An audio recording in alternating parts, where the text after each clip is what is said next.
Going live soon. We're live.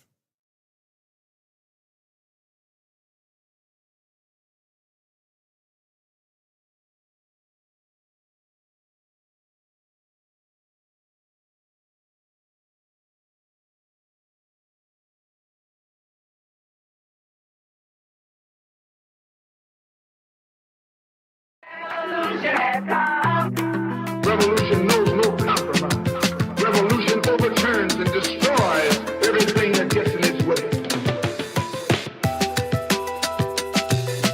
Which side are you on?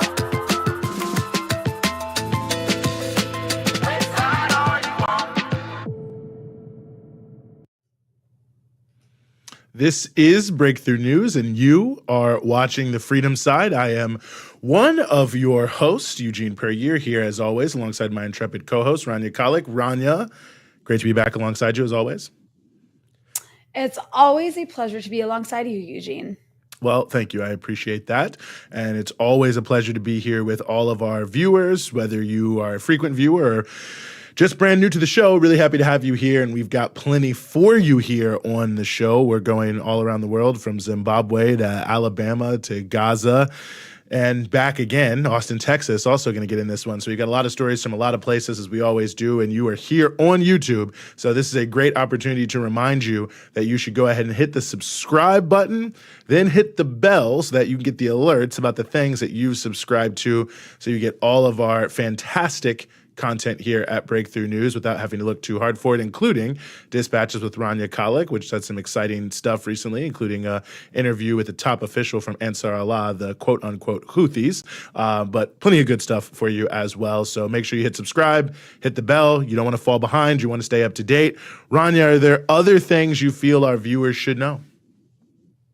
Yeah, I mean, first and foremost, they should smash that like button, or as our little repeated thing that we play says, what is it? Smash that like button. I was hoping we didn't have it. I mean, Eugene, there literally will not go a show where I don't use that. I was considering actually going in and erasing it from our archive, but please go ahead. Wow. You guys, why is Eugene so grumpy? Let's hashtag why is Eugene so grumpy? If you can make a trend, I'll never say anything about this ever again, actually. But no, in all seriousness, please do, if you are watching, make sure you're subscribed to Breakthrough News. Make sure you do like the show. It helps us in the algorithm. And you can also support the show by becoming a member of Breakthrough News by going to patreon.com/Breakthrough News, where if you become a member, you can access exclusive content, including parts of my show Dispatches. You can also get access to really cool merch, including things like this very cool mug. Yes, we love the mug. Big fan of the mug, and other stuff as well. So do check out patreon.com/Breakthrough News. There is a lot of exclusive content you can access there, as well as merch. And more importantly, independent media needs your support, especially in crucial times like this, when the corporate media lies constantly, as we will demonstrate throughout our show, because we've got an amazing cast of guests here to talk about issues that are either ignored in the mainstream corporate media or completely just discussed in ways that are full of mistruths and disinformation. Yes, I think that is 100% true. So please, patreon.com/Breakthrough News. We'd be glad to have your patronage. And any patrons who are out there watching tonight, shout out to you and big thanks to you for all of your donations so far. It does quite a bit in terms of keeping us moving forward here. And this also is a good time, however you might want to do so, to alert people to the fact that we are about to get started here on the show, whether you want to call someone, shoot a text, knock on your neighbor's door, slip a note under there, whatever you feel is necessary in order to make sure whoever is following you is following us as we get started here on the show. And as we get started, we want to turn to Alabama, the state of Alabama here in the United States, where there is a lot of organizing going on both inside of prisons and by those outside, and not just in Alabama, but also all around the South, where individuals are converging around some critical issues for those who are incarcerated in the state of Alabama. So we are very, very honored to be joined here on the show to discuss all about this by Cecilia Prado, who's the chair of Aluta Sigue and also a mentor of the Tennessee Student Solidarity Network, and Indu Kumar, who's a co-founder of the Tennessee Student Solidarity Network. Thank you both so much for being with us. Thank you. We're very excited to be here. Well, it's really an honor to have you all here. I mean, this is it's a story that I think I wish many more people knew about. I'm curious both your thoughts about this. Maybe Cecilia, I'll start with you. But give us a sense of what the conditions people are facing here in prisons in Alabama that's causing them to organize inside for their rights. Wow. Alabama are the most deadly and most overcrowded prisons in the country. And I will say they're also some of the most anti-Black and anti-trans. We're talking about nitrogen gas executions. We're talking about 3 people in 2023 getting their organs stolen, right? When their bodies were returned to their families after they died in custody. We're talking about 1 person on average dying at the prisons every year in 2023. And we're also talking about 4%, only 4% of Black applicants for parole in 2023 actually receive parole. Why? Because there's also in Alabama a massive hidden network of a very profitable modern day slavery system that is making the Alabama Department of Corrections about $500 million a year, as they are leasing incarcerated people as commodities to private corporations like McDonald's, like Coca-Cola, like KFC, in order to make profits for these corporations. And so incarcerated people are organizing shutdowns, and this time they're trying to organize a long-term shutdown of Alabama prisons to hit at the inhumane conditions, the deadly abuse, the torture they're experiencing, and also the prison labor system that holds a significant economic weight here in Alabama, and I would say the whole Southeast. Some of the things you just mentioned are so horrific. You're talking about essentially slavery in prison when we talk about prison labor, and also some of the horrors that exist inside the prison. Some of the things that are taking place are as horrific as organs missing. Can you talk a bit more about the conditions that you're speaking about, just to elaborate, just to give people an idea? We're not, these aren't just a one-off thing. It's happening to one person here and one person there. There's a system of consistent and routine abuse taking place inside of these prisons. Yes, definitely. We are talking about, first, this is one of the most overcrowded prisons in the prison systems in the country. People are not being granted parole. Why? Because they are making money for these companies and they're making money for the Department of Corrections. So what happens when you have an understaffed prison system with a wealth of many people, basically becoming labor warehouses, right? Alabama prisons are basically labor warehouses. That's how the Free Alabama movement, the organization that is leading the organizing on the ground, has described it. They have this work release program that technically is supposed to be optional, but it's not, right? You were talking about a place where nobody gets parole. So, and it gets sold to the incarcerated people as a chance to get parole. If they do not participate in this work release program, if they do not show up to work and make profits for these corporations, they might experience rape, they might experience abuse. We are seeing that the officers are looking the other way whenever fentanyl is introduced inside the prisons. But when organizers and incarcerated people decide to organize and decide to withhold their labor, when that happens, they might get thrown in solitary confinement for several months. We're talking about 5 to 8 months in solitary confinement. We're talking about moving them into facilities where they're certainly going to get raped. We're talking about beatings by officers, nearly beating incarcerated people to death, or people who have been killed by officers on the inside. And so these are horrific conditions. They're inhumane, but it is also a fight that is not just moral, but it should concern to us as the working class, because this is all part of a concerted effort to expand capitalism, to expand the amount of super exploited labor that we're seeing, and that should concern us as a class. Mm-hmm.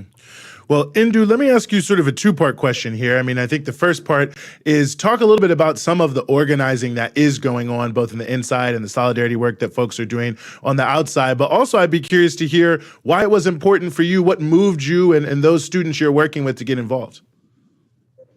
That's a great question. So basically, Cecilia has been following the work of the Free Alabama movement, and as y'all said, they're one of my biggest mentors. And what really drew us to the work of the Free Alabama movement is how organized they are, even in the face of such intense repression. If you go to the Free Alabama movement's YouTube, you can see videos of the types of beatings that people are receiving for organizing on the inside. And in spite of all this, in the past, they've been able to organize the largest shutdown of prisons in U.S. history. And what has been different with the protests that they're organizing now versus in the past is the amount of outside support they're starting to get.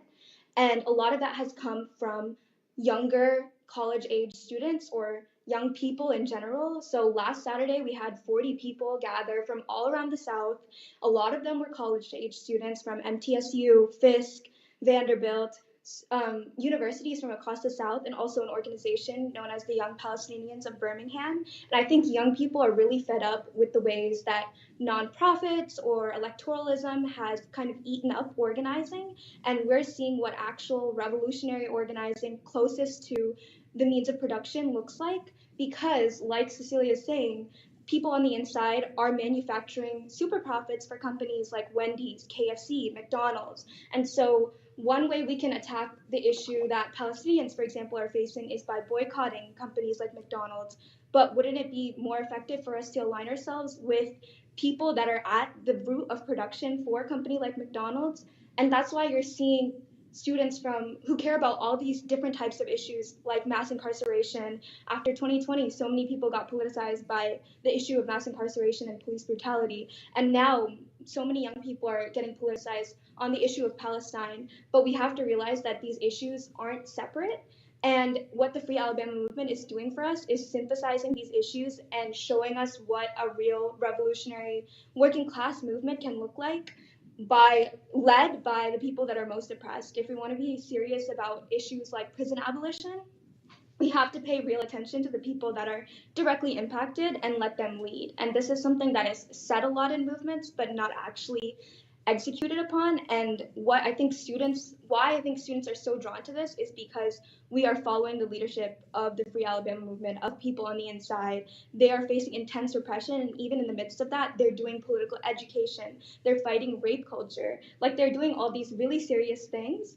And us on the outside, we have to learn from these movements. Otherwise, if we're not disciplined in these same ways, we're not going to be able to fight for the things that we want to.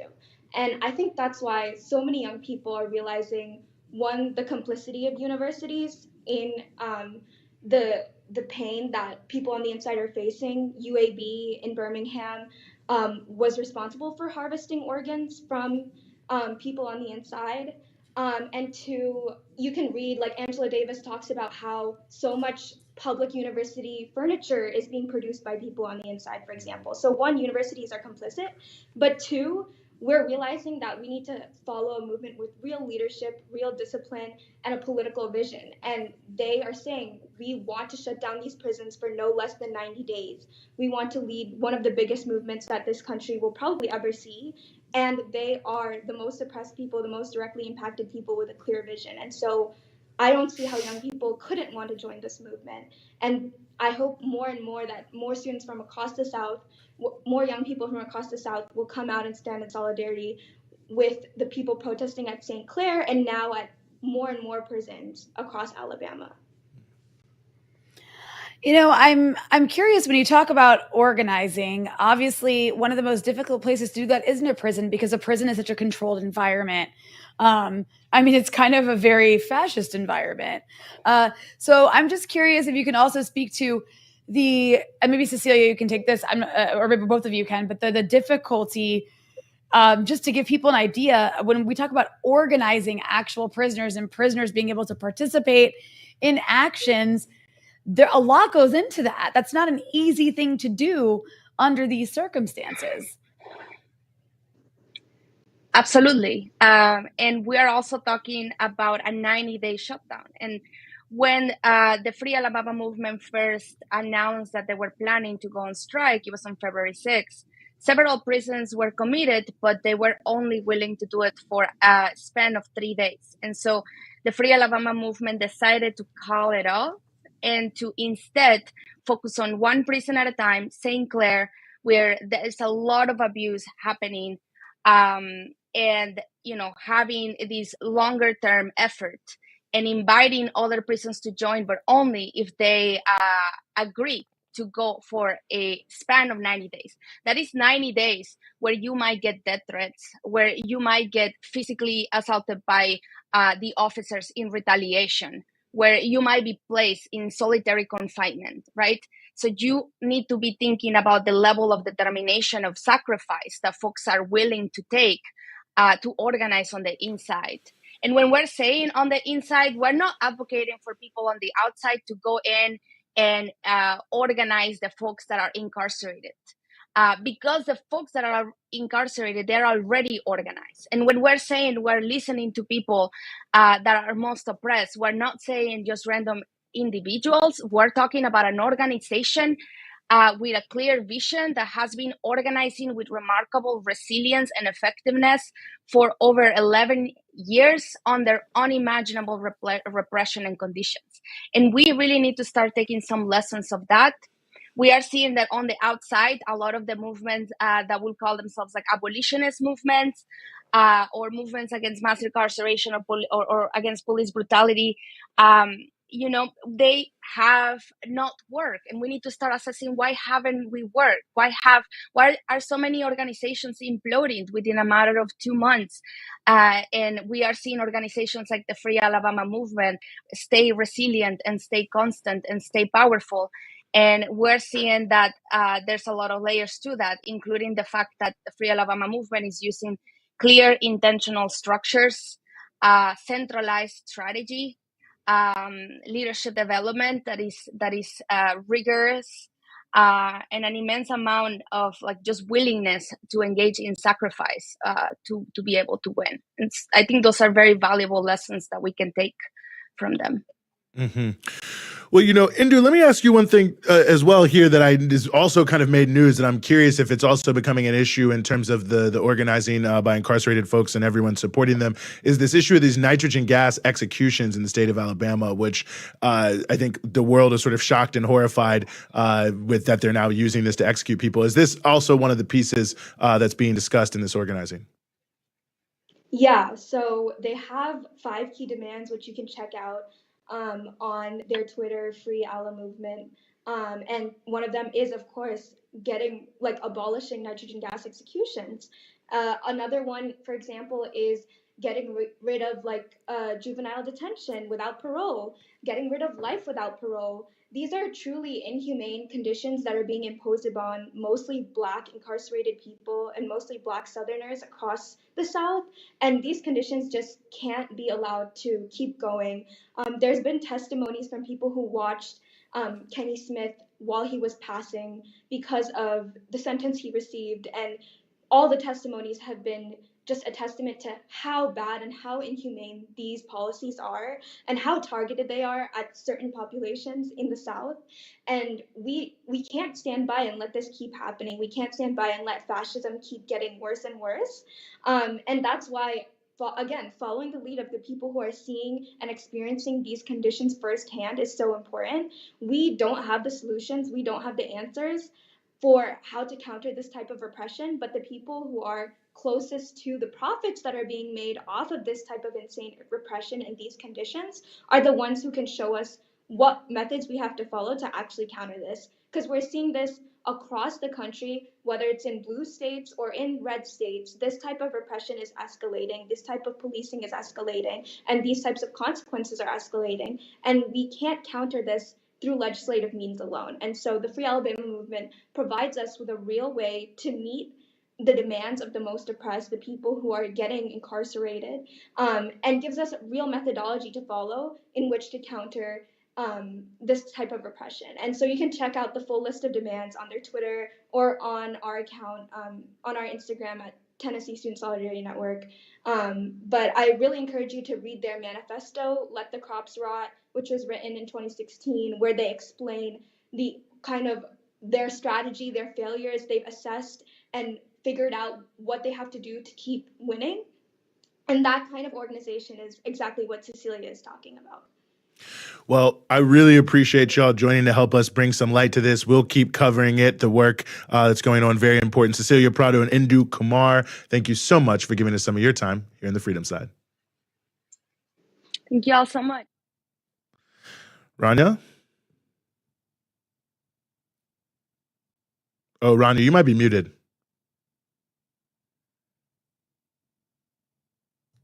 I was muted. Oh, There I'm you so go. sorry. I'm so sorry. I thumbs up. Is it going to do it? No, it's not. Okay.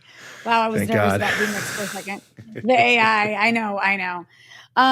No, I have to say I am inspired to hear this. I always love the sort of connecting of movements. So I was very inspired to hear Indu talk about the sort of Palestine solidarity movement, getting involved in the prisoners' rights movement, and so on. But man, those conditions are so atrocious.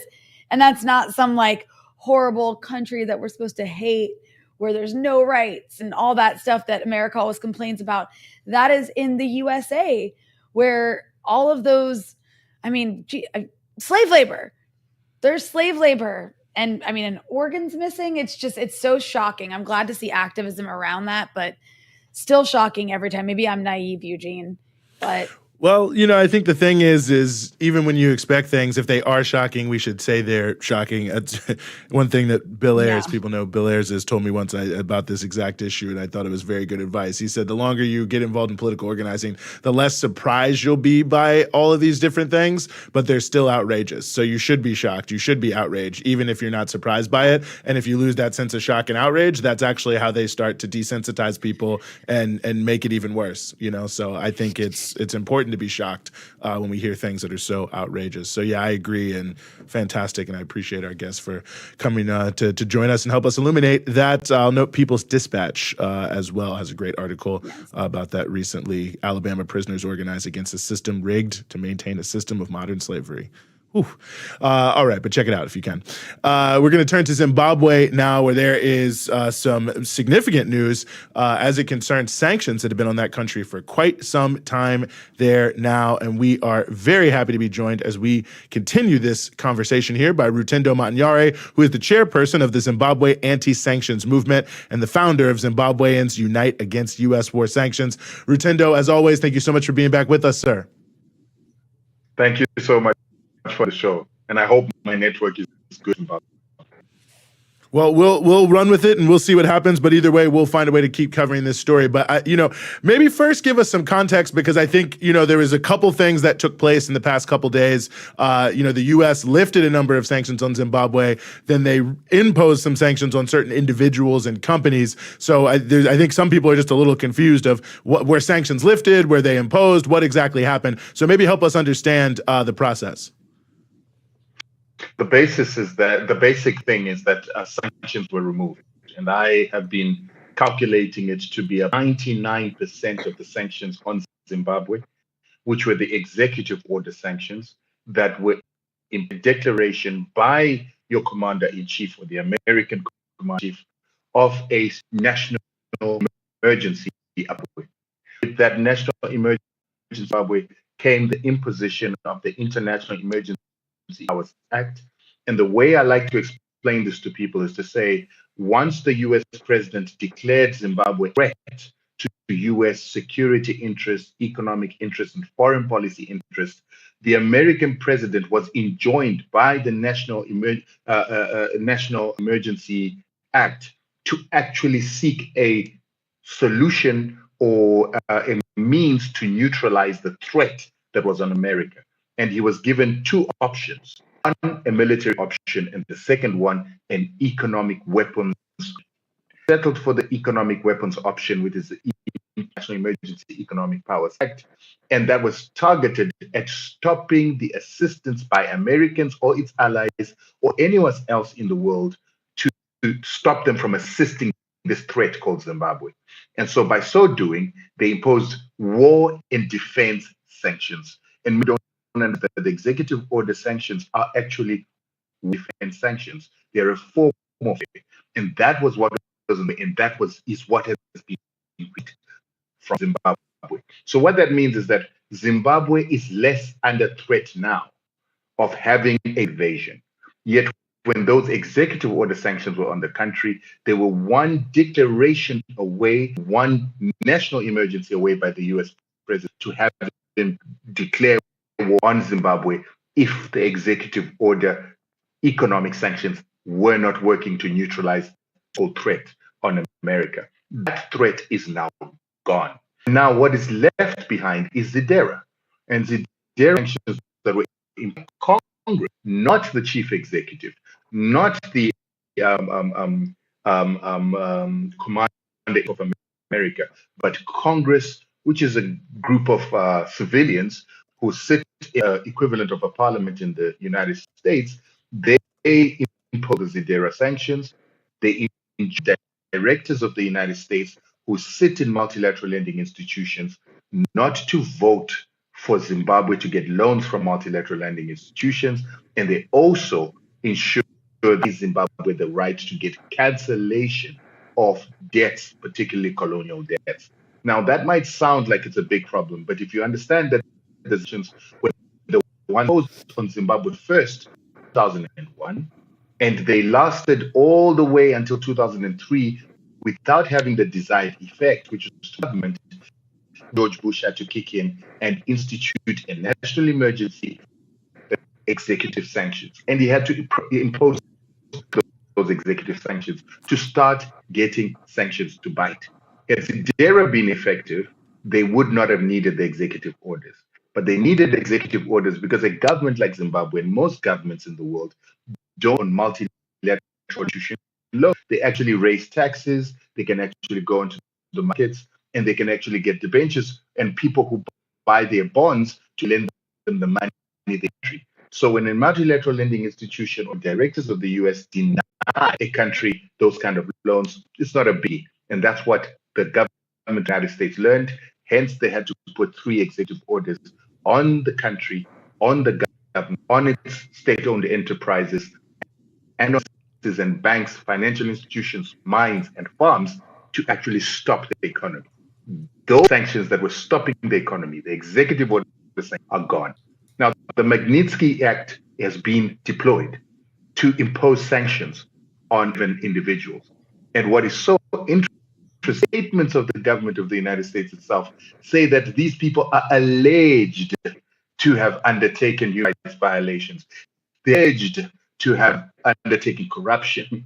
And among these is a Zimbabwean billionaire by the name of Sandra Mupunga. And you ask yourself, how can a billionaire involved in violating human rights by making billions? How is it that she could have violated human rights by, she have violated human rights by being a billionaire? One of the first Black women in South Africa to be a billionaire from selling fuel. And her husband is also on the list, together with another businessman who are all Black. We do have a lot of white billionaires. None of them are on the list. And the question is, how can they be punished for these crimes that are allegations? Because the American government itself was creating the Universal Bill of Rights that says you cannot punish people without trial. So we just think America was saving face by introducing the Magnitsky Act. Why? Because they could not seem like they'd capitulated to the pressure. Oop. We may have lost Oh Rutindo no, yeah. having some. It's a shame the connection's not great because he's spitting some good facts. No, it's important. It's important. Well, we'll let's see if we can work on that a little bit. I think the connection was a little choppy. I will suggest if people check out Rutindo Montaniari's social media, he's been doing a lot of little short videos too, also explaining this. But if we can't get it back here, we'll bring him back without a doubt in the next show so we can keep talking about it. Because, yeah, I think it's a big thing when the U.S. ever has to lift sanctions on anyone. Obviously, the U.S. has been trying to crush Zimbabwe for decades. So this is definitely, I think, significant here in that regard. It's really, it's really, really difficult to get the U.S. to ever undo sanctions on anyone, anywhere, whether it's a sanction on an individual or whether it's sanctions on an entire country. It's like, I think there's definitely been researchers, like academics, who've looked into that. I don't have numbers in front of me, but It's pretty slim to none. Once sanctions are in place, unless the U.S. gets exactly what it wants, it's very unlikely they'll go away. But then there is the other side of this, right? It's like these sanctions were lifted, and that's super important. It's a huge deal, big news item, going to have a huge impact. But then there still are these targeted sanctions. And when I say targeted, I should put that in air quotes, targeted sanctions on specific individuals or entities, which, when we talk about sanctions, the ones that target the entire country or entire industries or entire sectors or the entire government are definitely more devastating. But the idea of targeted sanctions, they're not really targeted. They still have an impact that ricochets across the country. Oh, we have Rutindo, or we don't. Okay. Wow. That was a bit fun. Anyways, Eugene, what do you have to say about the targeted aspect of the sort of sanctions that have replaced these more widespread ones? Yeah, well, I think it's, the point Rutindo was making is that it's obviously politically motivated. It's obviously based on, allegations that have been put forward about people that oftentimes aren't proven, just the U.S. government asserting things about potential pieces. And I think the hope is that, I think what they're hoping is that they were, they knew they were unable to sustain the broad-based sanctions. And I think maybe their next best sort of option, as it were, is that they think they are, at least maybe their hope is that people who are less affiliated with the government, which, by the way, just won a big election last year, the ZANU-PF government won an election by large margins, I should say, that perhaps they'll be able to find a way to, benefit in a business sense, and that it'll help push forward, some elements of the opposition, and certain individuals will be able to benefit in a way that, might help bring people who are more in the Western camp in play and in power. Now, whether that'll work or not is a whole other issue. But when you really look at the list of people, you can see that it's 100% political in the way. And I think that's one of the things Rutindo was mentioning there at the end is, it's like there's none of the white billionaires in Zimbabwe are on the list, but the first black billionaire in the country is on the list. It does kind of make you wonder, what the whole point of it is. But that being said, I think that, there was a good point that he made that these sanctions had not been working as well as they wanted them to, hence the other sanctions. So whether or not they're going to be able to do that, I don't know. One of the factors is that Zimbabwe has pretty aggressively tried to expand its scope of trade and its economic outlook, as it were. So, it's not just dealing with the old colonizer of the UK. In fact, it's dealing with them very little, but they're expanding, of course, in Southern Africa, where there have always been a lot of economic ties in the SADC countries, but also into Asia as well, in the context of agriculture especially. They've had big bumper crops and wheat and tobacco and corn, all these other things. There's the growth of the mining sector. They actually have, I believe, the largest steel plant in all of Africa is getting ready to open there relatively soon. Wow. Partnership with the Chinese company there. And I think it actually is running on renewable energy, but I might have that part wrong, but I think I'm right about that. So nonetheless, it does seem that part of the challenge here is that even with the heavy sanctions pressure, Zimbabwe has been fighting to try to find different ways to survive. And people themselves have really taken to the land, if you will. The land reform issue has made a sort of a brand new kind of rural economy. As I was mentioning, you've seen big bumper crops and a lot of things. You've seen the expansion of the mining industry with, miners, artisanal miners, small miners, basically, banding together in large organizations so that they can actually have good relations with, bigger importers and exporters. So they can actually make some money off of what they're doing. So you've seen that since the land reform, there have been, and there's obviously a lot of challenges in Zimbabwe, don't get me wrong, but you can certainly see that even in the context of all of these sanctions, that there's still been a lot of things that have been going on that I think have strengthened elements of the economy that may make it difficult to isolate them. But certainly that's obviously the point, to try to isolate some of the most successful businesses in the country and to try to target not only the politicians, but those perceived to be close to them, I think, in kind of hoping that they can pick winners and losers. But, I think that, again, it really is a testament to all the people who had worked very, very diligently. The Zimbabwe anti-sanctions movement, which our guest was working, is working with and is a founder of, filing many legal cases in multiple parts of the world to challenge this, moving South Africa's position on that because of the legal angle as well. And, we've seen in the past year, the ANC government moving into a strong position against sanctions against Zimbabwe. So, it really is, I think, whatever happens in the future, a testament to the very hard work of a lot of people for many, many years on what was, quite frankly, a completely and totally unjustified set of sanctions. It's hard for people to remember this, not hard for some people, but I think maybe people who are younger, who don't remember 2001, 2002, that all this is about is that Zimbabwe, which of course was colonized, settler colony by the British, for many, many years, these white settlers, had the so-called unilateral Declaration of Independence, 1961. Anyway, they controlled the whole economy. They controlled all the land. You had 4,000 white farmers controlling almost all the land. And of course, that was making it very difficult to break this sort of colonial-style economy that was keeping Zimbabweans poor, even though the country itself was very rich. And people were very angry about that. They were demanding that they should have their own land back. These settlers shouldn't be able to control the land and thus control the economy.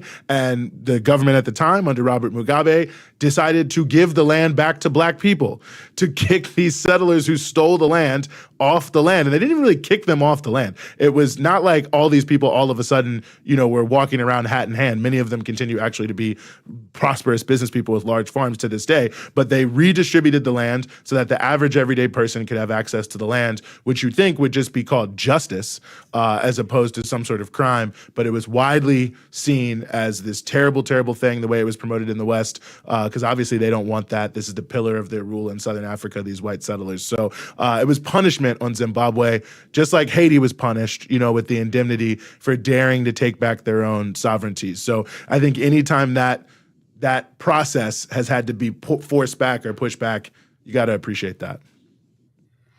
Absolutely. I think at the end of the day, this is a potential lesson. That's actually the question I want to ask you, Eugene, is like, how do we take what we're witnessing with Zimbabwe? Because there's so many countries dealing with such horrific economic sanctions, economic warfare. Obviously, we know something like a third of the world is suffering from some level of U.S. sanction, which is insane when you think about it.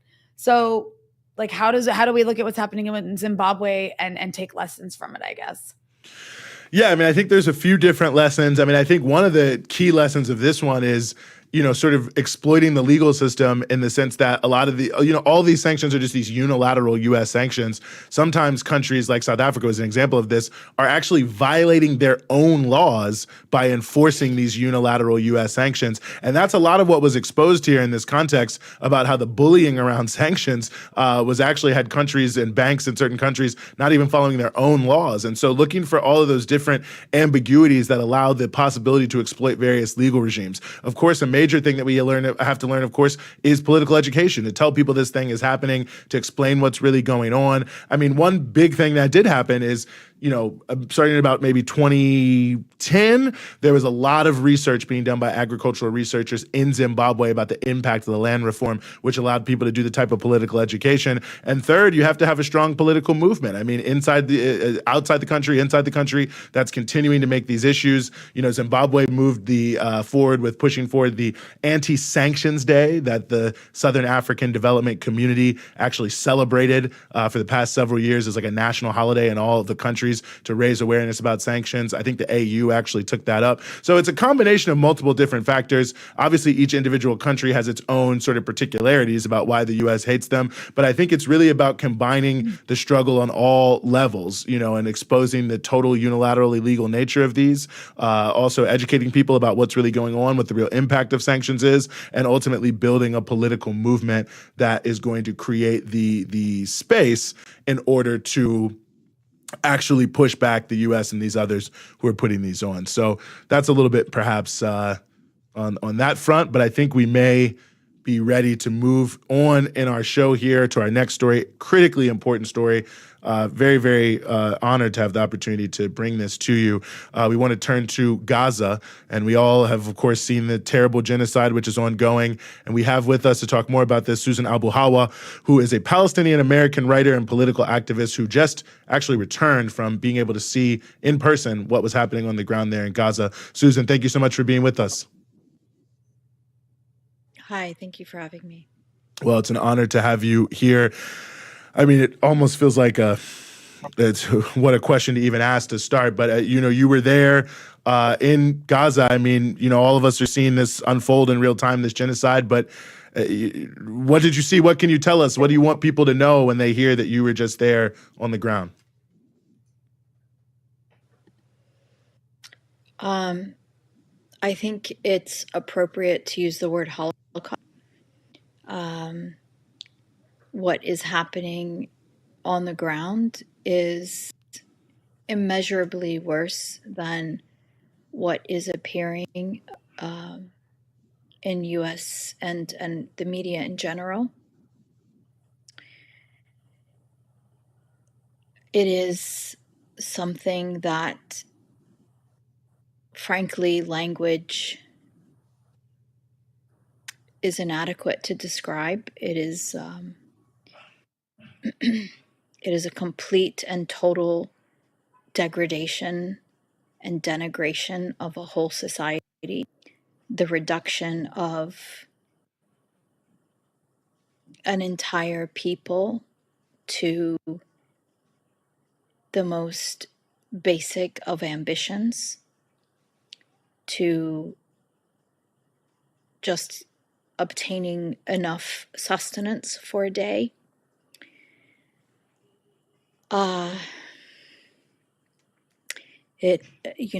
Gaza was a high functioning society despite incredible pressures and attempts by Israel to bring it to this moment many years before.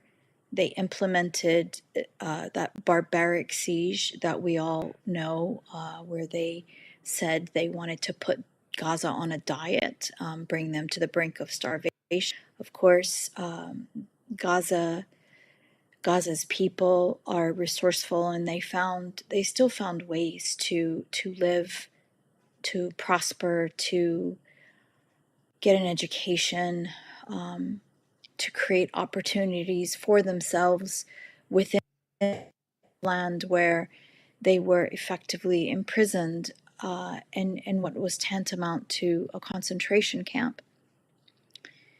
And I think this really, over the years, had infuriated Israel, frankly, this inability to bring them to their knees, truly, and the persistent impunity that they have enjoyed for decades allowed them to escalate their barbarity with each new military assault on what is effectively a defenseless civilian population, which we now see has culminated in a moment genocide.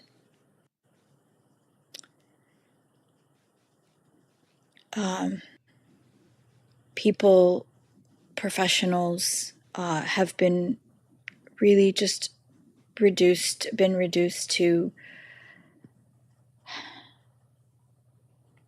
something akin to beggars, frankly. And what I saw is a fraction, really, of the totality of what's happening, because nobody can get to really the middle areas or to the northern areas. Most people in the north are completely cut off. They don't even know what's happening. I mean, they're just trying to get food. I have a friend there who he's actually an IT guy, and he's very technically savvy, and he has managed to figure out how to maintain internet. And the things he has reported to me are horrific. There is some food available in what's Ramiye, which is like the robbers market, where some people have been able to obtain modest amounts of food, but they're sold at exorbitant prices. Some of us are sending money to individuals to purchase as much as possible and distribute. But they're subsisting on very small amounts of food. People in Rafah feel lucky and privileged, strangely, and they'll tell you that at least we're alive and at least we're able to get some food. But what they do get is very basic. It's mostly canned food that comes from Egypt, and I've tasted it. And I would say it's probably stuff that's been sitting on shelves for decades. It's just, it's various kinds of mush and paste that taste rancid and metallic. The stories that I heard from people are out of the worst nightmares. It's just incomprehensible. I believe every word they said. And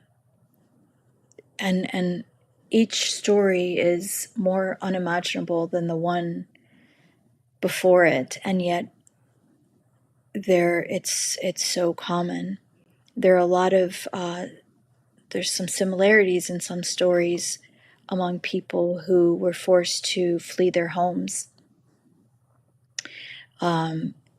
They will tell you, they all talk about having to walk for hours with their hands held up, holding their IDs, and anyone who looks down or who tries to bend down to pick something up is often shot by snipers.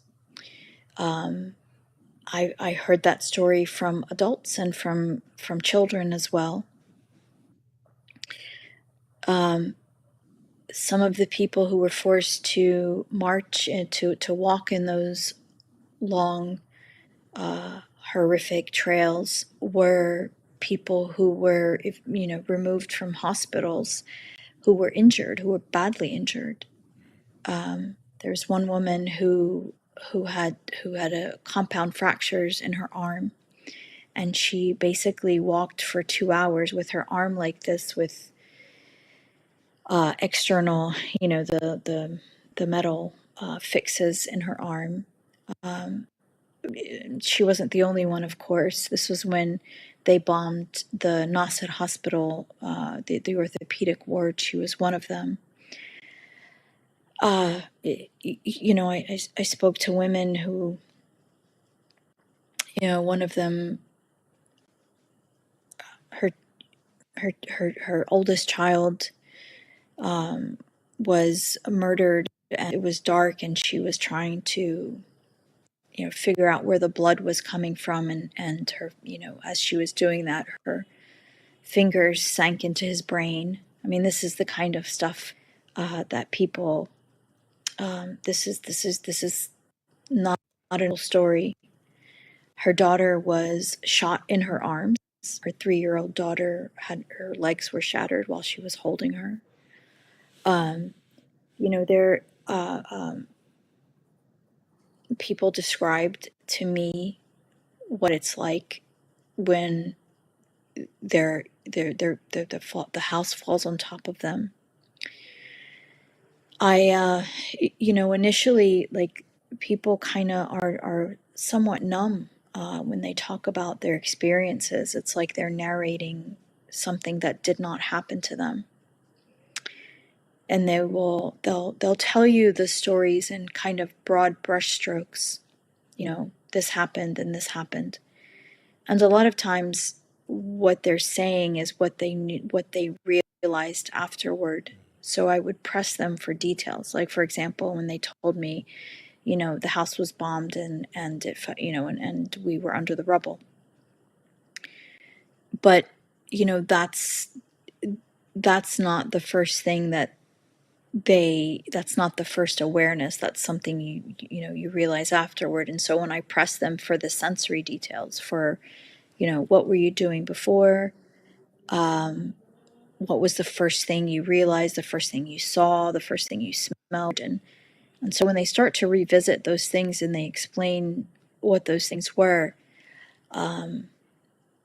it's almost like they're not they're not just narrating and, with a detached countenance, but rather, they kind of go back there, and that's when there's a lot more emotions. And there were a lot of tears. There were people are taking care of each other as best as they can. These women that I'm referring to were all in the same hospital ward, and they formed a kind of family with each other, and sort of, just taking care of each other. It was quite tender and beautiful, actually. People who have lost everything, literally, were still so incredibly kind and generous, and insisted that I not leave without gifts. I have this necklace from one person, and handmade, bracelets and things. I saw photographs of. Well, Sorry? I wanted to ask you something. I wanted to ask you, because I heard you talking about this in an earlier program I saw you on, and I'm just curious. You went into Gaza. You've gotten a rare glimpse into a place in person that very few people are able to actually get to, right? But a lot of us are watching these images, these videos, by people who are able to show us what they're seeing, at least from a camera. So obviously you went in prepared to see atrocities, prepared to see horrors, prepared to probably hear about things that are indescribable, as you're trying to describe to us. So I'm just curious, having, one idea of what you're about to see and then going and actually seeing it. What are your thoughts on sort of like reconciling what you were prepared for and what actually took place in front of you? So what was apparent to me is that, watching videos from a distance is a very different experience than being there, having all of the sensory input, the smells in particular, the energy, the weight that people are carrying, the full picture, the full panorama, not beyond the frame of the lens, the sky, the lack of wind, the crowd, the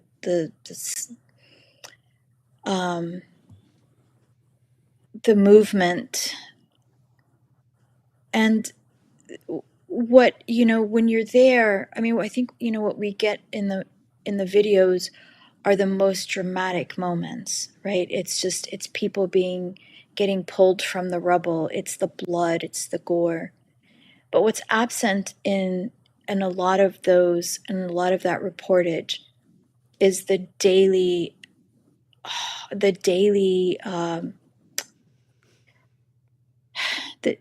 it's just the daily humiliation, the daily reduction of human life, the daily just denigration of personhood, the lack of hygiene, and what that does to human beings who typically take pride in their appearance.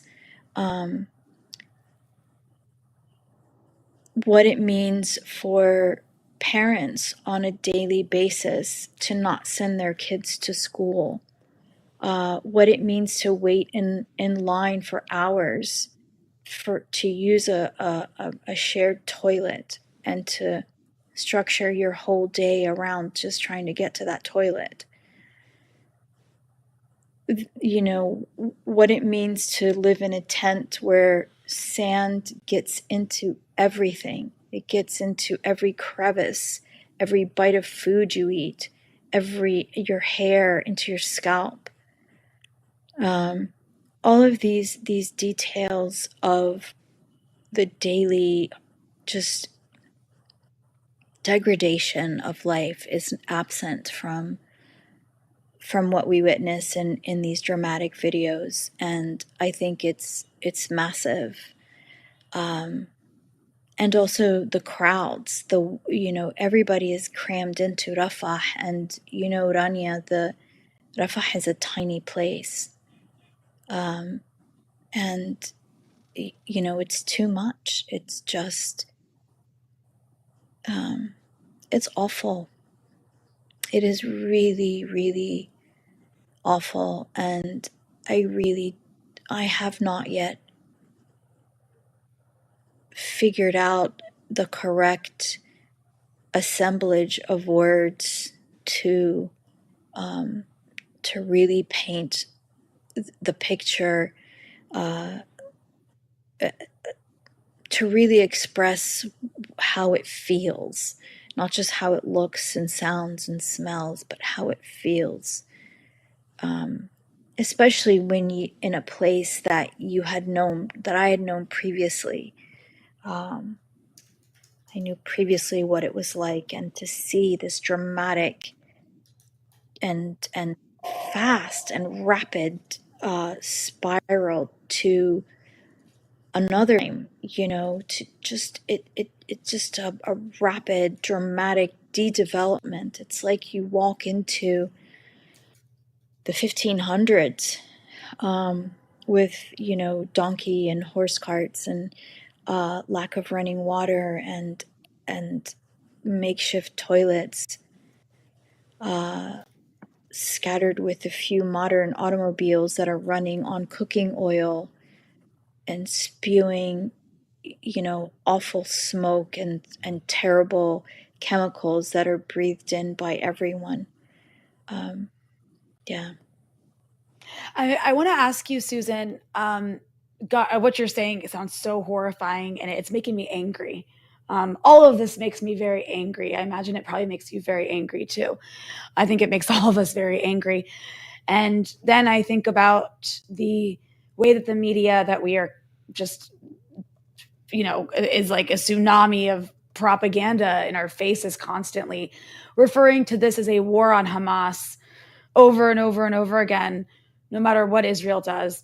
And now you have Joe Biden. You may have seen the news, Joe Biden announcing the deployment of the American military to create a temporary port on the coast of Gaza to get aid in the next couple of weeks, or something ridiculous and absurd like that, as if they can't, pick up the phone and tell Israel to stop, as if they're not constantly arming Israel to continue to destroy the lives of the people that you're telling us about. So I'm just curious. I imagine you were already angry about everything I just said before going to Gaza, and having been there now and returned, you called it a Holocaust. And I think that's a perfectly appropriate way to frame what's happening in Gaza. But how do you respond to that framing of war on Hamas by the entire mainstream media apparatus, as over 30,000 people that we know of have been murdered in this place in this span of 5 months? Well, I mean, quite simply, it's a lie. I mean, it's a lie. We all know that's a lie. It does make me angry because it's a lie that's repeated and defended by Western media wholesale and unchallenged, despite overwhelming evidence to to refute that absurd claim. I mean, either they are intentionally trying to destroy a civilian population, or they are the most incompetent military in the world has ever seen. It's one of the two, and it's it may well be both, frankly. But it's what we're seeing is a collusion of Western powers, the most powerful nations militarily, economically, and politically in the world, ganging up on this tiny strip of land that is the most densely populated in the world, with a principally defenseless civilian population, half of whom are children, and ganging up not just to wipe them off the map, to remove all traces of them, but to villainize them in the process, to blame them for their own fate, to paint a picture of of them getting what they deserve. It's so Orwellian is not the word, dystopian is not a word. There isn't a word to quite capture this moment that that is so apparently a Holocaust, Rania, but it's supported and defended. It's hard to understand. When we look at moments in history where people have been genocided or enslaved or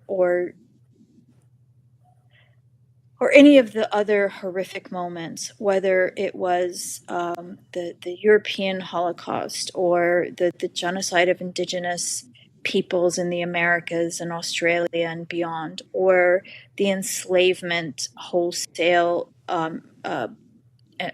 economic engine of kidnapped Africans. I mean, all of these things, all of these moments of Holocaust in history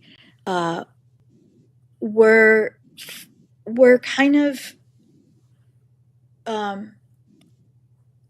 the horrors of them were not apparent in some ways to the rest of the world. We never had this technology before where such humanity and the suffering of the victims was live streamed to the rest of the world. But here this is happening, and everybody gets to see it, and everybody is silent for the most part.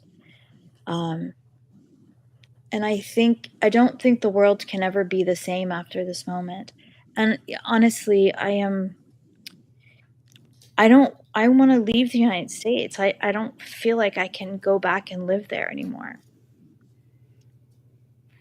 Yeah. I mean, I don't blame you for that. I really don't. I think that I agree 100%. October 7th has, I think, become one of these moments where it's like before and after Christ. It's before and after October 7th. Yeah. And it's a changed world forever. Indeed. Well, Susan, we really, really appreciate you being willing to join us and give us some of your just initial thoughts after spending some time in Gaza. So thanks so much for being with us here on the Freedom Side. All right. Thank you both. Good night. Mm-hmm. I mean, harrowing tales of literally live streamed Holocaust that was hard to listen to, but yeah, people need to listen to it.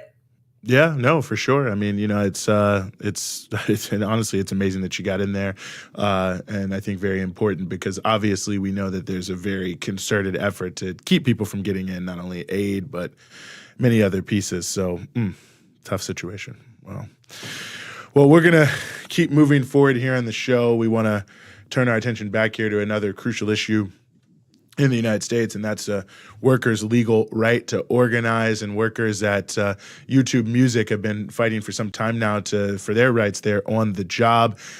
Interesting reaction, certainly from Alphabet to their actions in Austin, Texas in particular recently. And we are very happy to be joined by Sam Regan, who's a worker organizer at the Alphabet Workers Union, CWA. Sam, thanks so much for being with us.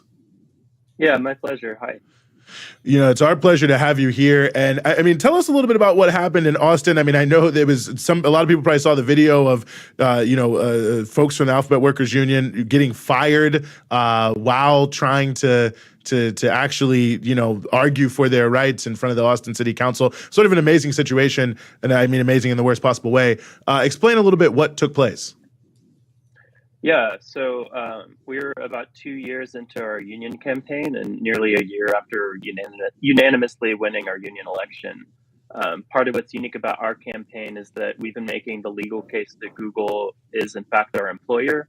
Google, along with the other major tech companies, employ a two-tiered system where they have very well compensated, taking care of direct employees, but often, in the case of Google, more than half of their workforce are temporary workers, vendors, or contractors. They're called TVCs at Google.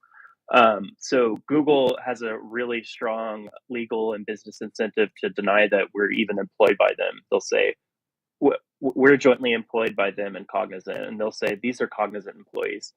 From a labor perspective, it's especially important because we needed to be in the negotiating room with Google in order to have the sort of leverage or representation that we're entitled to.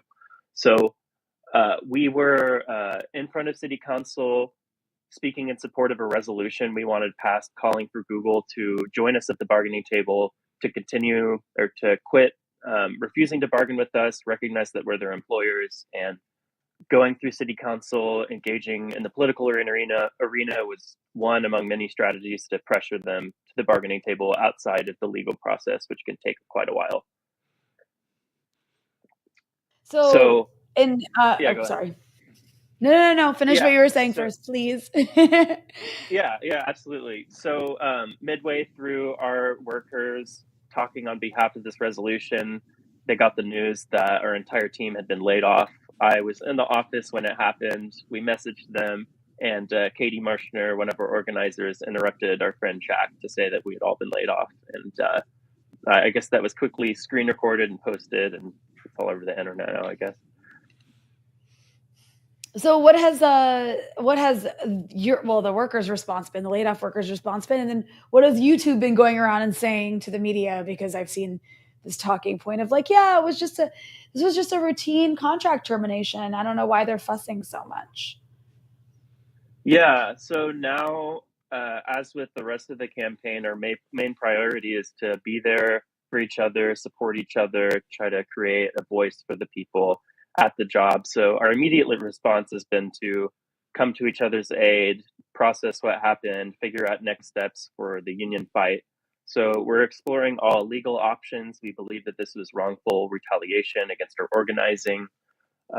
We disagree strongly with the manner in which it was conducted. So right now we're regrouping, talking to the press a lot. For better or worse, virality has a really short shelf life, so we're trying to capitalize on that. We're talking to city councilors who just very publicly threw support behind us to find other political pressure points, other figures in state and local politics who can maybe support our voices. And yeah, just kind of taking it a day at a time, prioritizing, taking care of our people, and seeing how we can capitalize on this, seeing how we could punish Google and Cognizant for conducting themselves in this way. Some of the more long-term remedies we might have to wait for, because the National Labor Relations Board is a very slow-moving organization.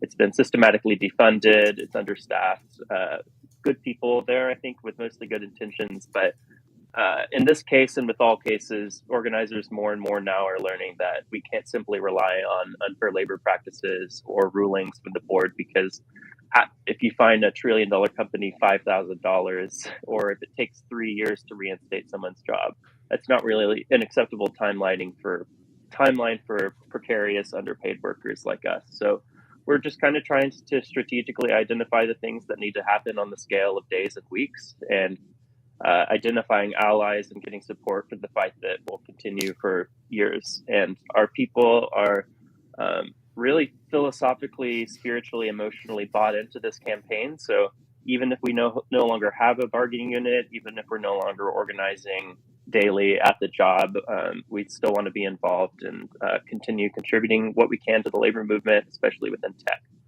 Mm-hmm. And you mentioned this a couple times in a general sense, but I want to dig into it a little bit more. I mean, what are the working conditions like? What's the situation like? Because I feel Google and all these tech companies have done such a good job of creating this space that everyone assumes, oh, you work there, you must be a millionaire. That kind of mentality, I think, is still so rife, I think, in just the general population. Yeah, like I said, okay, everyone needs a union. Everyone needs support on the job. You could be really well compensated and still have discrimination, still be wrongfully terminated. So I want to say that even the full-time employees that are well compensated are still allies in this fight, where it's one big union. But you're right, there is a misconception that everyone who works in tech is making six figures, has generous benefits, the massages and the free food at Google campuses that you hear about. But we all make about $19 an hour. We live in Austin, which is incredibly high cost of living. So we're all living paycheck to paycheck. We were remote initially, and they forced us to return to the office after we filed for a union election. We went on strike over that in February.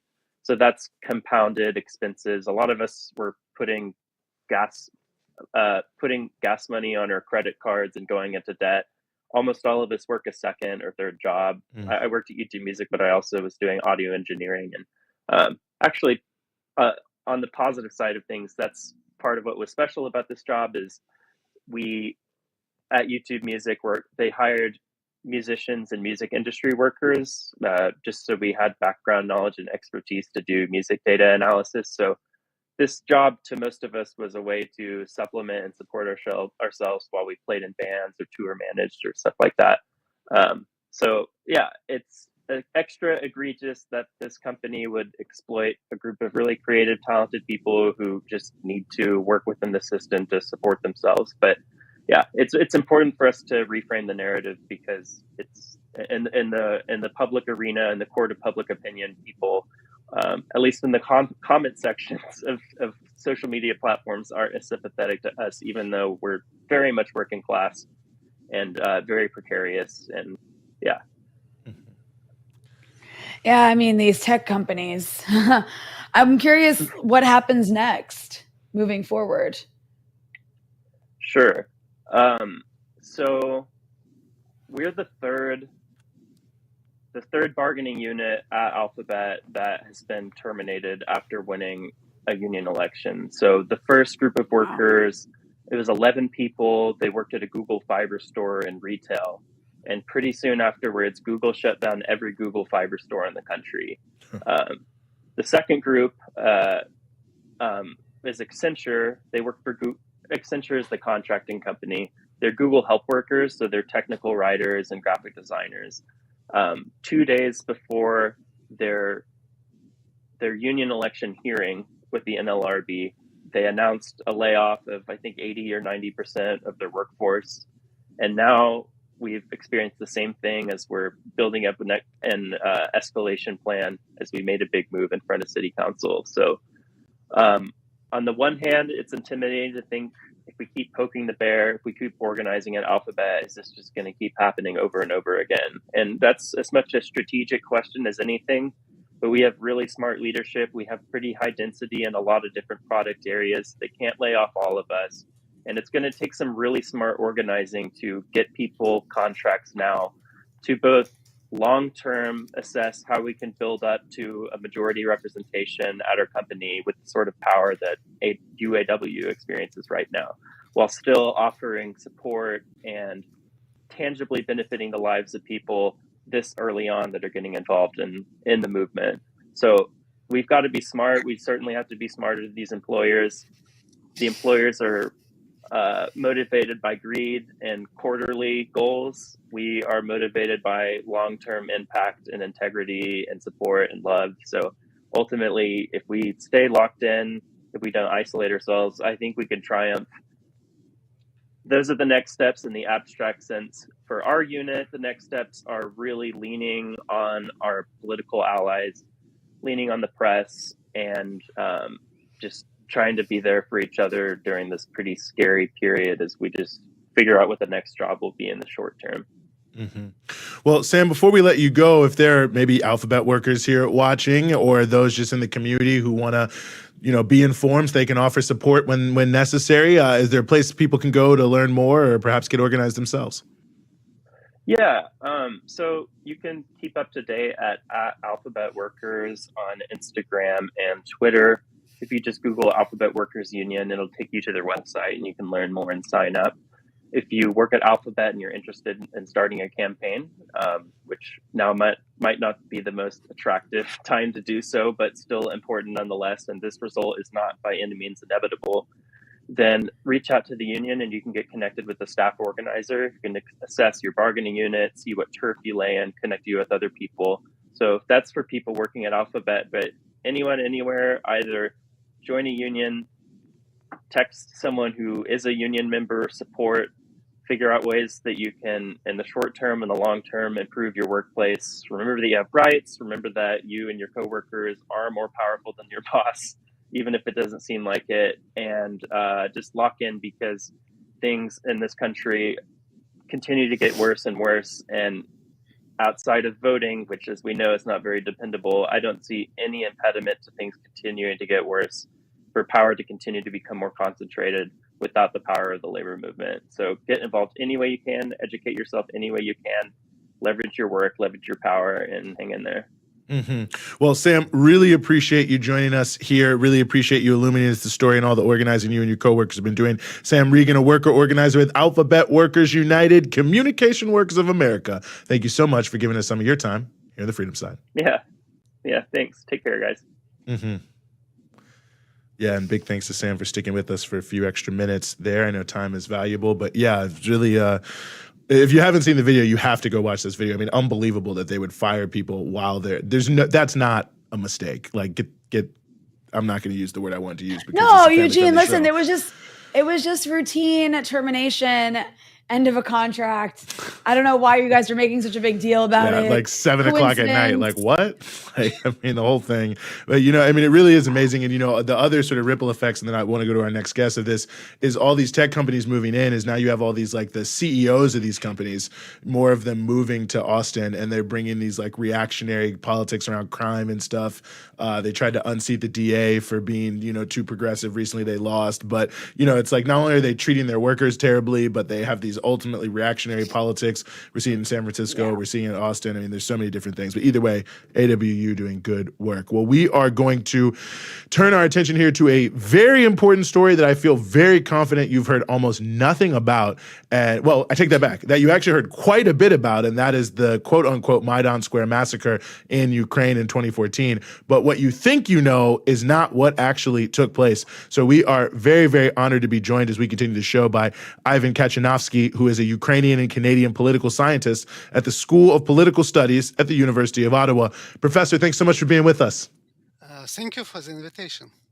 Well, it's really our honor to have you here. It's hard to even know where to start because it's such a wild story. But I guess the Maidan issue was sort of the the first thing a lot of people in the West ever heard about any tensions between Ukraine, Russia, or anything like that. It led to a lot of different ripple effects that maybe led us to where we are now in many ways.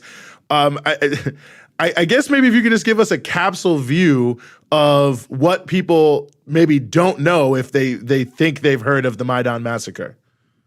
I think most people have no idea actually what happened during this Maidan massacre, which was a very crucial event, which led to overthrow of the Yanukovych government and later led to Russian annexation of Crimea, to civil war in Donbass, Russian military interventions in Donbass, and finally Russia escalated this war and the conflict in Ukraine and with Ukraine and the West and invaded Ukraine in February of 2022. So most narrative promoted by absolute majority of the media and politicians and government officials is that this massacre was committed by government snipers or police, Berkut police unit, specifically against activists of Maidan, a mass protest movement, who actually were peaceful protesters against the Yanukovych government. And this story basically is told by all the major media, not only in the United States, but in all major other countries, with just few exceptions like BBC reporting in 2015 and German television documentary in 2014. So all these stories are basically false because they are contradicted by evidence which I examined, and also just kind of contradicted by the Maidan massacre trial decision, which was issued in October of last year, but was totally blacked out in terms of actual revelations, which confirms that this massacre was committed not by government snipers or government police units, but actually was committed by snipers who were affiliated with Maidan forces, specifically far-right one. So why does this matter today? I mean, we're obviously in a different era of war in Ukraine. So the media is completely ignoring these revelations, which you have already covered before. But why? Why ignore it? What would it mean if we were to be honest, or if the media were to be honest about what took place in 2014? What would it mean about what's taking place in Ukraine today?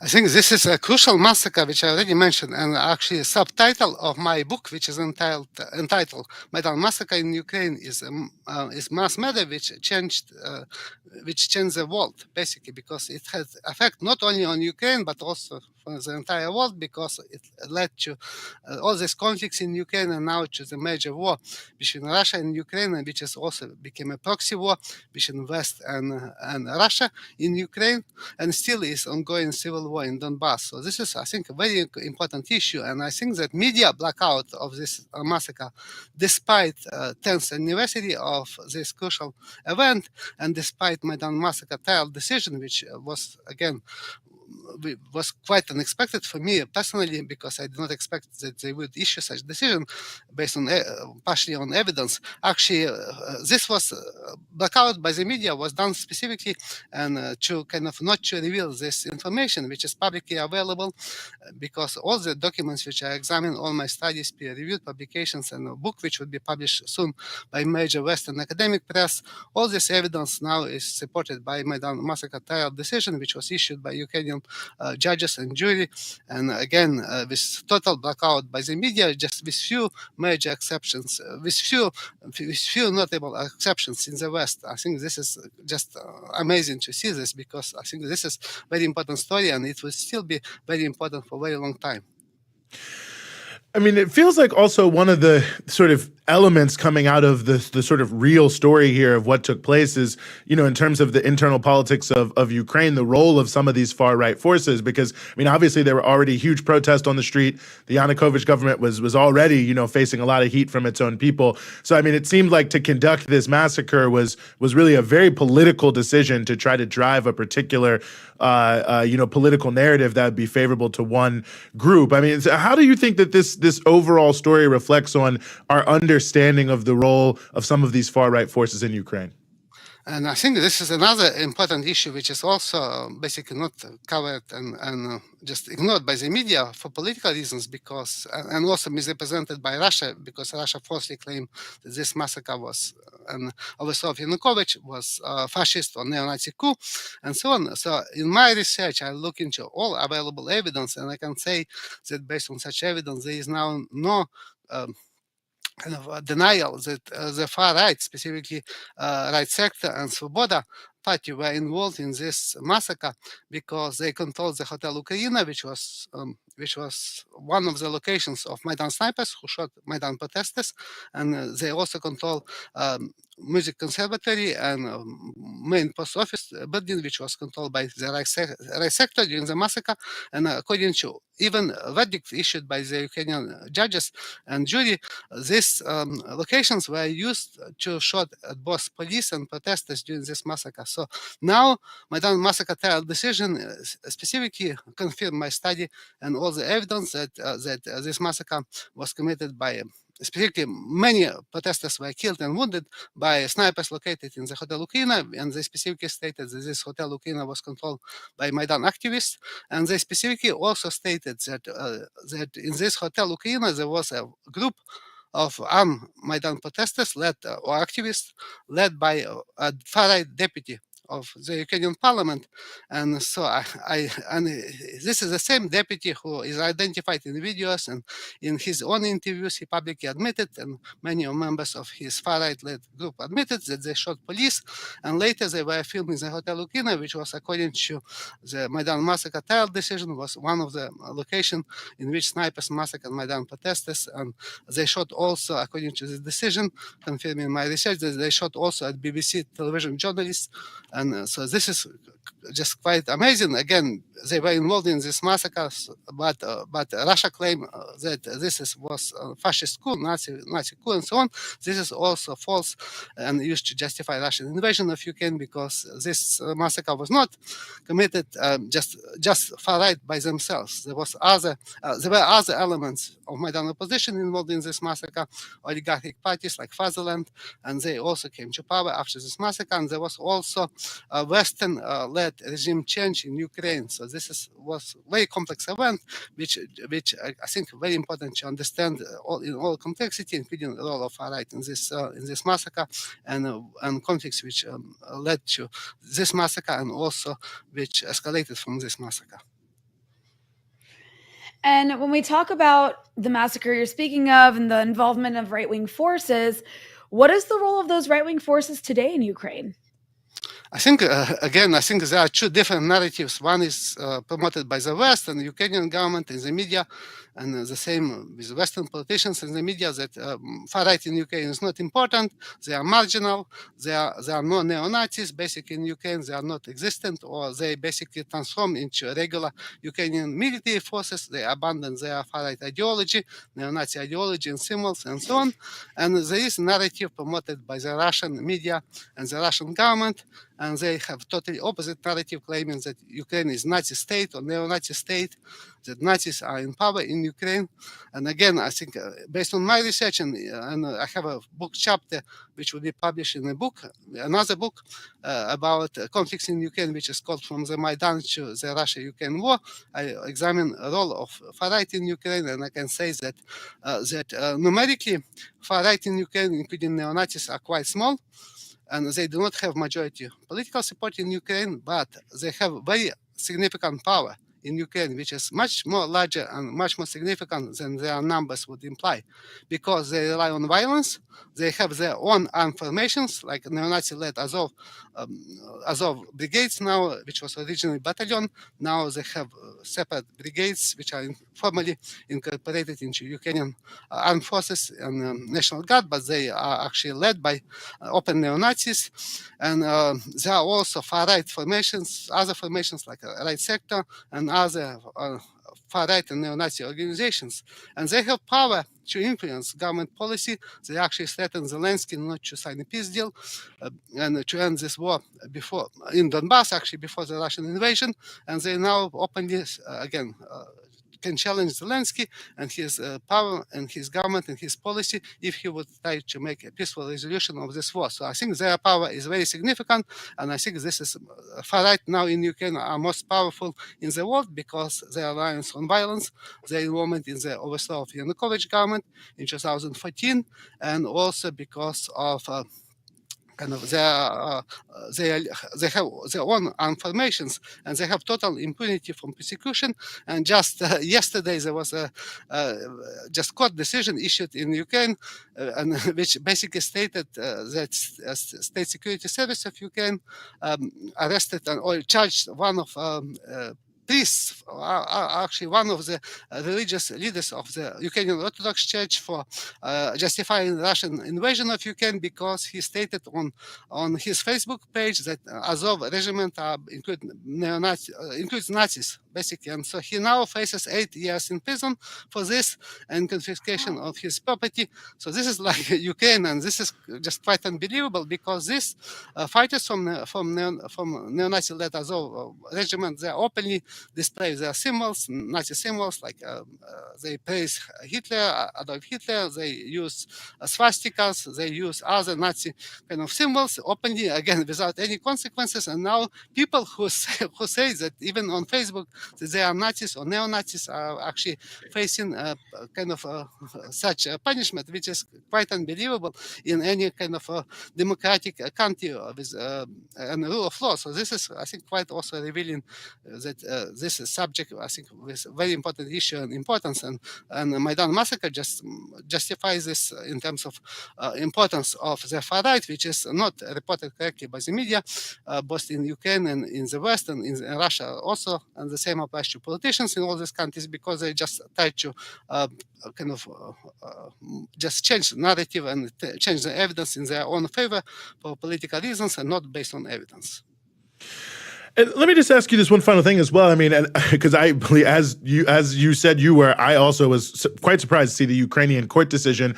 But so there's just court decisions and court decisions. Are the people, the killers, going to really be held accountable here? I mean, I'm sure for the loved ones of those who died, it's probably been a long issue of not having anyone truly held accountable. Or will it be sort of the verdict is issued, but perhaps some of those involved will be able to escape accountability? No, I think there is no such possibility because actually Ukrainian investigation prosecutor general office, they denied publicly that there were any snipers located in the Hotel Ukraina in other Maidan control locations. Even now, this contradicted by the decision by the Ukrainian court. And again, but there are no investigations. They still claim that there were snipers, that there was only presence of the government police forces, Berkut, and also this decision by the judges also stated specifically that Yanukovych or his leaders of his government, ministers from his government, did not order Maidan massacre. Again, but the prosecutor general office still claims that Yanukovych was responsible for this massacre, gave order, and so on. Even so, there is no such evidence, so they still do the same with other members of his government, and the decision by this kind of court in Ukraine also claims that Berkut police were responsible for murder of many and killing and wounding of many protesters on their own. Basically, they stated that they did this in response to killing of one of the members of their unit by Maidan snipers. But again, according to the evidence and even according to this decision, they did not convict anybody actually in person.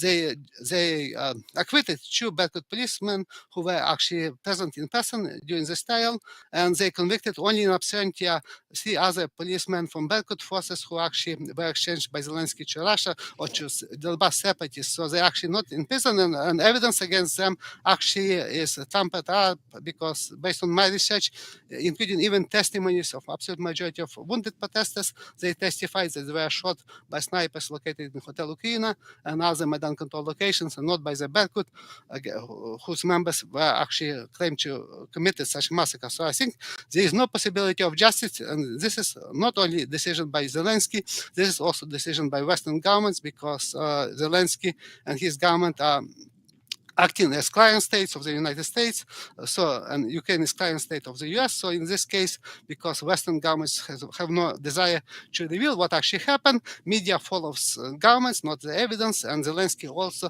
have no incentive to actually convict and to have justice in this case, in the case of Maidan massacre.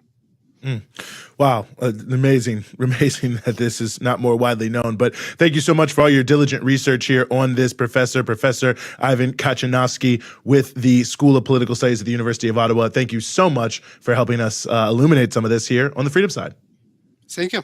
Mm-hmm. Wow. Yeah. Our media is not good. I mean, it's like the total opposite story of what you've been told. I mean, and I think the thing that strikes me about what Professor Katchanovski notes is that a lot of this is in publicly available documents. A lot of his research is done into things that literally anyone could have looked into, and so they obviously chose not to. But unfortunately for those who are trying to spin a different narrative, there are those out there who are looking into this. But wow, really notable, I think, Rania. Very notable. I wonder if Joe Biden will mention it in his State of the Union address. Jesus Christ. I think, unfortunately, he will. One of his guests is the Swedish prime minister. So, there's going to be a whole thing about Sweden joining NATO and blah, blah, blah. Ukraine passed the $95 billion now in Congress. And, of course, all these people will stand up and clap for it. It's going to be pretty bad. But before we get out of here, Rania, I definitely do not want to talk about Biden's State of the Union. AI is not working anymore. No, I'm sorry. God. I was really trying to. I know you were. Come on. We're not. They took it up. I guess they heard our feedback. They were like, they really don't like the AI Yeah, stuff. you can't just add stuff like that without you warning people. It's not right. It's not right. No. But I did want to just touch one thing briefly. No, it's okay. I did just want to touch one thing briefly that I've been reading about all week that I just thought was noticeable, and that is, the notable. Excuse me. I mean, it is noticeable if you read the news, but nonetheless is some of the impacts in the Arab and Muslim world of the boycott campaigns that are going on. I mean, I'm sure around Gaza and in solidarity with Palestine, many people I'm sure have probably seen the headlines. Starbucks, admitting that they're losing a lot of money. McDonald's admitting that they're losing a lot of money overseas. Starbucks just did a bunch of big layoffs. But I read an interesting article recently in Middle East Eye about Oman, and they were following around a couple people in their shopping. And I'm curious your thoughts about this, Rania, because one of the things that they were saying is how people were now starting to shop at stores that specialize in non-Western goods, not for boycott reasons, but really for financial reasons, right? Like it's sort of, Viva is one of them, if people know the different places. So, you're selling things for cheap, but ultimately the point is, and that's another one that's about Egypt as well. The point being, if everyone is switching their whole consumption of everything they buy away from these Western brands in the context of this, and the article sort of asking the question in an open sense, how likely is it that people will switch back after it's over? And I said there's another good article in South China Morning Post about Indonesia, about the huge number of people who are changing every single thing, carrying around apps, to figure out what it is. And it just thinks we're talking so much, I think, in the context of this war, Rania, this genocide, of how, it's the shifting sands of global politics, how this huge movement has erupted, how it's affecting the politics of the region in so many different ways. There's the broader conversation that's sort of both relevant to this, but outside of this, of the shift in multipolarity. And I feel like we never think about it in this perspective, but I mean, it really does seem like that could be a notable impact with billions of people all across the world, shifting away from these iconic Western brands and moving in a different way. That could be a long-term lasting impact of the hegemony of these Western imperial powers in a way that I think a lot of people don't really think about, but it's obviously relevant because they're, trying to sell all this Western shit all over all over the world. As anyone who goes anywhere in the global South knows, they're constantly, pushing these U.S. brands on you. Yeah, 100%. That's super interesting. I mean, I will say the Starbucks is less full. The various Starbucks, there's lots of them here in Lebanon. Lebanon's a tiny market. It's a very small country, but these bigger countries are not tiny markets, and you add them all together and it makes a huge difference. And then when you talk about the global South and people across the global South, maybe not like everyone, but a decent number of them sort of participating in these boycotts against companies that are essentially owned by people who are sending money to Israel or are actively suppressing their own unions that are trying to support a ceasefire and then moving away from them. I think that's a huge deal. I mean, even me, there's certain brands I started to buy that I didn't even really know existed. which is very capitalist sounding, but like, I didn't know they existed until after October 7. Like one of them, there's a makeup brand, but it's called Huda Beauty. It's like a really nice makeup brand. I wasn't really that familiar with it. I mean, I like makeup, I guess, as like any woman does, but I'm not super expertise at that. But all that's to say, I actually started buying her stuff because she's been so vocal on Palestine. I mean, she's American, but her family's from Iraq. And regardless, her brand is actually huge in the Middle East. So which makes sense. But all that's to say, like, there's a lot of that sort of thing happening. And I do think it says a lot. It is one way. I mean, that's a very tiny, like, example. But on a broader scale, I mean, when we talk about the decline of the U.S.-led global order, a major part of that decline is economic. So when you have an issue like Palestine further cementing people's anger at the symbols of the sort of corporate brand symbols of the U.S.-led imperial order, I think that certainly contributes to a future where, the global South is kind of like turning to its own products rather than, like you said, these Western products that seem to all love genocide. Yeah. No, I mean, it's an important factor. I mean, because so many countries in the global South, they don't make so many things. And that's deliberately done in order to keep the countries down, keep them from becoming more developed. So it's a notable factor. We'll have to see how it develops. I mean, the other sort of wrinkle about that is a lot of parts, I don't know it's the only reason, but in some of the countries, in Egypt, for instance, where it's, difficult to there are many ways you cannot really show solidarity with Palestine in the context of the political situation there. And thus, people are actually like doubling down on things like boycotting because it's one thing that they can control in their own minds. So it's sort of like an interesting sort of feedback loop from trying to prevent people from, having as much of a visible thing in terms of Palestine solidarity. It's actually then supercharging the maybe less visible, but still deeply impactful reality for so many of these brands that, rely on dumping their products all over the global South. In addition, of course, in the United States. We recently passed a few days ago Hugo Chavez's the anniversary of his death. This is something that he used to talk about all the time with Venezuela, which was, big oil exporter, but, big importer of U.S. goods. And the first time I went there in 2005, Coke is everywhere, Subway's everywhere, all the American brands are everywhere, and he used to always say, if you're going to sort of free yourself from imperialism, it's not just about the things that we see, right? Like reorganizing the big parts of your economy, redistributing the wealth. It's also about attacking the sort of psychological impacts of having everything come from these countries, which oftentimes are not good for you. They're not good for the people in the U.S., but that's a whole other topic for a whole other conversation. But I just thought it was a really interesting piece and something I'm seeing more in the media about all across the Arab and Muslim world in particular, how these boycotts are becoming very serious for these huge U.S. brands in a big way, and also European brands. So we'll be interested to see how that develops, of course, as we move forward. But Rania, I think that'll bring us to the end of our show here today. Anything you would like to leave our viewers with? Well, I just want to say be sure to smash that like button to help boost us in the algorithm. Like button. I love that so much. I want to make it my ringtone. Actually, no, I want to make it Eugene's ringtone. Oh God. Well, Could that you will never imagine, happen. Eugene? And then you wouldn't even know how to change it. It would just be like a setting you can't fix where every time your phone rings, it's me saying smash that like button. I'd rather I not love this imagine idea. that. I'd rather not imagine that. Next time I'm in New York, I know what I'm going to do to Eugene's phone. But be sure to hit the like button. It does help boost us in the algorithm. And of course, you can help support our excellent programming here at Breakthrough News by becoming a patron at patreon.com/Breakthrough News, where you can access exclusive content as well as exclusive merch. So yeah, that's all I got to say, Eugene. That's my spiel. Right on. Well, shout out to Josh Gilbert for your donation that you did just now here on YouTube, but you can also do patreon.com/Breakthrough News. Definitely check out the newest episode of Rania Khalek's Dispatches with a very unique and important interview with a leading official from Yemen. Hear from them yourself, not just what other people say about them. But we have more for you all the time, so hit subscribe, hit the bell so you can find it. But for myself, for Rania, for the whole Breakthrough team, we will see you next time.